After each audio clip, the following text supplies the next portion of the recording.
has given me everything, and more than all, it has given me immense satisfaction. There are huge good things which have happened in the last 60 years, but many bad things have happened.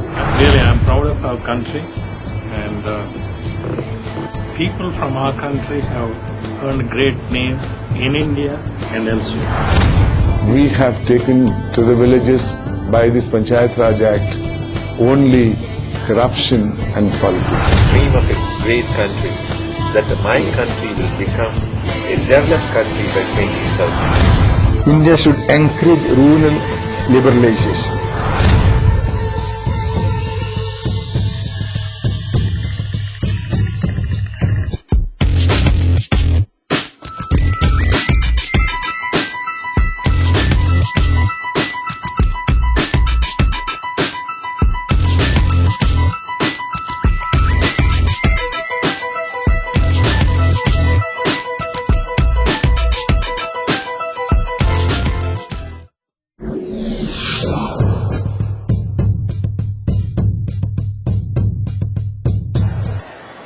I don't know what kind of education we had in this country during the ancient days. But whatever happened after the Britishers came, it is recorded history. I've read somewhere that education in institutions was started being imparted basically to train Indian citizens to get into government jobs. That was the only purpose at that time. I think we still have that kind of an attitude when we give education to the children. Lots of reforms have taken place, and the latest one is the right to education. Let me admit, I haven't read that yet, but still a glance through it in the newspaper reports. You know, whatever the education policy, the people who implement these policies are the teachers, and they require a supporting hand. That should be of parents. How many schools in this country have parents' involvement in running the school? I'm told many schools have parent-teachers associations. But what is the responsibility that the community is discharging in a local school? So, you know, we are into democracy. It's more than 60 years now. In democracy, we have a three-tier system. We have the central government, the state government, and the local self-government. When we ask people, if you want to go to America, do you want to go to America? Many people say, yes, I would like to go to America. Last time, one more question, why do you want to go to America? They say, life is very comfortable there. They have good roads, beautiful malls. You can drive anywhere. There is no crowd. Everybody is happy. Good income. Don't you have any such thing in this country? Ask any children. Do you think that the country is great? I'll tell you, all the children with both their hands, they go up, yes, our country is great. But ask them one more question. Do you think our leaders are great? I don't think any hands will go up. So, this country is led down by the people who are leading. I feel that they should learn from the children. I have many such experiences. One experience I would like to share with you. And as a journalist, I've gone with 3 Prime Ministers of India outside the country on their foreign trips. And one experience, it was during Rajiv Gandhi's prime. I loved him. He was the most handsome man. And then I got an invitation to travel with him to Sweden. I was in the aircraft. While coming back after 5 days conference, there was a press conference of our then Prime Minister, late Mr. Rajiv Gandhi, and I went there. There was no place for me to sit. I was a bacha. So our senior journalists were sitting there, and they all talked to him at one-to-one level. They are all Delhi journalists. They knew him personally, and he knew them by name. I was the only journalist from down south. I was meeting the Prime Minister for the first time. I was all excited. and the question and answer was going on. They were about to get up. Then I said, first time in my life I got an opportunity to talk to my Prime Minister. I shouldn't waste it. I said, Mr. Prime Minister, I'm Ishwar from Bangalore. I have a question. He said, yes. I was so happy, the smiling face. I asked him a question. And we landed at Delhi. I went to my hostel, took an auto and reached there. And as I was reaching there, I asked at the hostel, said, do you have a room? They said, no room. Said, when can I get a room? That was a hostel, inexpensive lodging. Then I said, I don't have a booking. He said, you will have to wait until tomorrow morning at 10 or you better move out of this place. Look for accommodation elsewhere.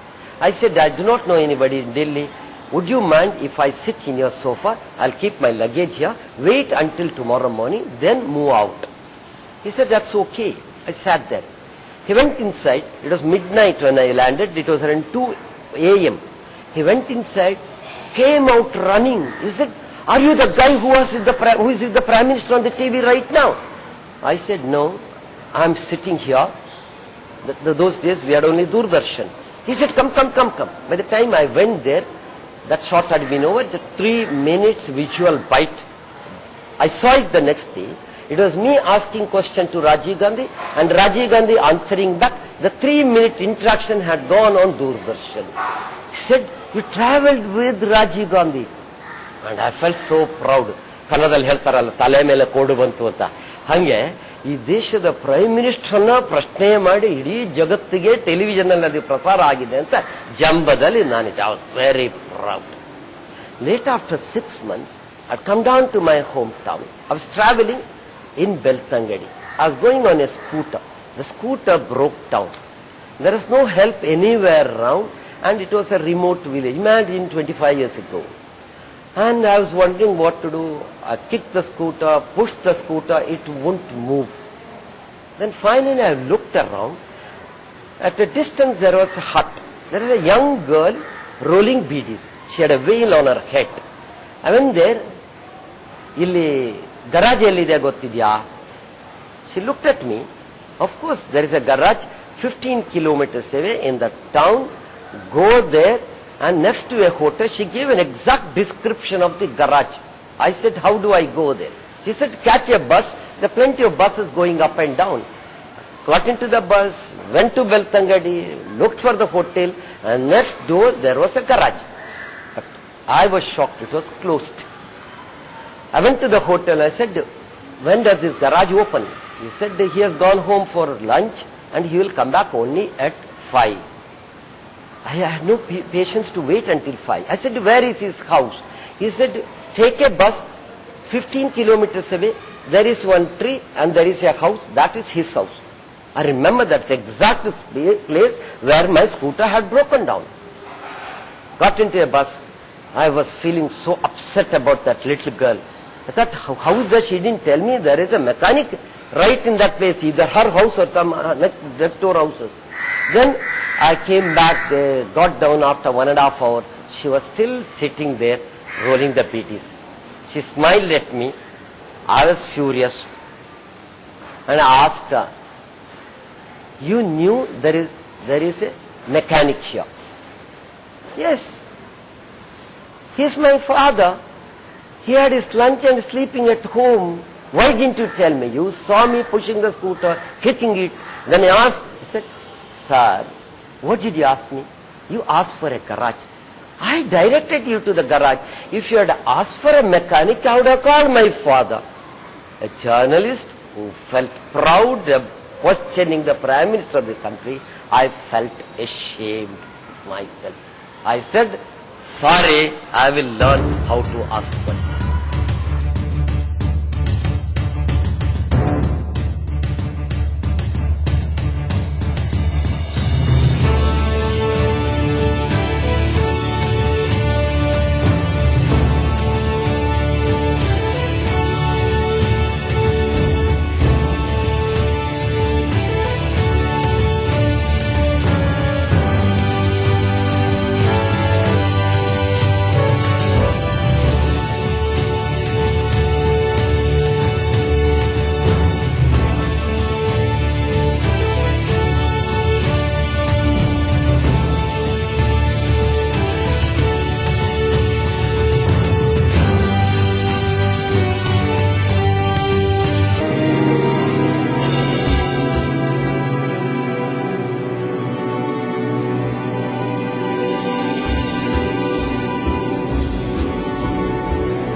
ಅತ್ಯಾಧುನಿಕ ಸೌಲಭ್ಯ ಹಾಗೂ ತಜ್ಞ ವೈದ್ಯರುಗಳೊಂದಿಗೆ ಕೈಗೆಟಕುವ ದರದಲ್ಲಿ ಅತ್ಯುತ್ತಮ ಸೇವೆಗೆ ಕರ್ನಾಟಕದಾದ್ಯಂತ ಹೆಸರುವಾಸಿಯಾಗಿರುವ ಆಸ್ಪತ್ರೆ ಮಂಗಳೂರಿನ ದೇರಳಕಟ್ಟೆಯ ಕೆಎಸ್ ಹೆಗ್ಡೆ ಆಸ್ಪತ್ರೆ. ಮಂಗಳೂರಿನ ದೇರಳಕಟ್ಟೆಯಲ್ಲಿರುವ ಕೆಎಸ್ ಹೆಗ್ಡೆ ಆಸ್ಪತ್ರೆ ಪ್ರಸ್ತುತಪಡಿಸುತ್ತಿದೆ ಅತ್ಯಾಧುನಿಕ ಸೌಲಭ್ಯಗಳುಳ್ಳ ambulance, ventilator, monitor, suction, defibrillator, humidifier, oxygen, syringe pump, ಕ್ಯೂರಿಕಲ್ ಕಾಲರ್, ಆಂಬು ಬ್ಯಾಗ್, ವ್ಯಾಕ್ಯೂಮ್ ಬ್ಯಾಗ್ಗಳನ್ನು ಹೊಂದಿರುವ ಅತ್ಯಾಧುನಿಕ ಸೌಲಭ್ಯವುಳ್ಳ ಈ ವಿಶೇಷ ಆಂಬ್ಯುಲೆನ್ಸ್ ದಿನದ 24 ಗಂಟೆಯೂ ರೋಗಿಗಳ ಸೇವೆಗೆ ಲಭ್ಯ. ಅದೇ ರೀತಿ ಅತ್ಯಾಧುನಿಕ ಸೌಕರ್ಯಗಳೊಂದಿಗೆ ಡಯಾಲಿಸಿಸ್ ಘಟಕವನ್ನು ಆರಂಭಿಸಲಾಗಿದೆ.